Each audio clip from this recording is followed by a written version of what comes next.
வணக்கம். இப்போ அதிக பேருக்கு மாரடைப்பு அதிகமாக வருவது. மாரடைப்பு எதனால் வருது என்று கேட்டால், கொலஸ்ட்ரால் அதிகமாக இருக்கும், புரோட்டா அதிகம் சாப்பிட்ருப்பாங்க, இப்படி ஏதாவது ஒன்று சொல்லுவாங்க. அப்போது இதற்கு பயன்கள் என்ன, அதன் மகத்துவம் தான் என்ன? மருத்துவ குறிப்பீட்டில் சொல்லப்படுகிறது ஒரு 5 விஷயம்தான். அதை கடைப்பிடித்தாலே போதும். முதலுக்குரிய நான் சாப்பிடக்கூடியது சூறை மீன். மீன் வியாபாரிகளுக்கு, மீன் பிடிப்பவர்களுக்கு அதிகமாக மீன்களை பற்றி தெரிந்திருக்கும்.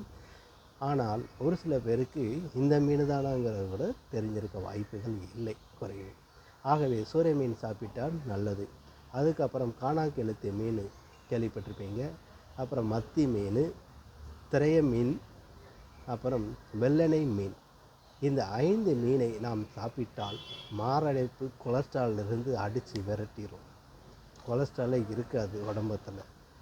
ஆக இந்த 5 மீன்களை நாம் சாப்பிட்டால் நல்ல ஆரோக்கியமுடனும் வளமுடனும் இருக்கலாம். இது உதவும்.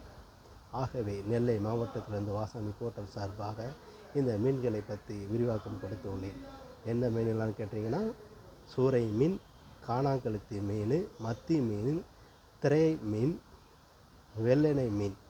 இந்த 5 மீன்களையும் மாதம் ஏதாவது ஒரு 2 மீன்களாக சாப்பிட வேண்டும் சில பேருக்கு. ஆனால் முக்கியமாக இது அசைவம் சம்மந்தப்பட்டு சாப்பிட்றவங்க மட்டும் சாப்பிட வேண்டும்.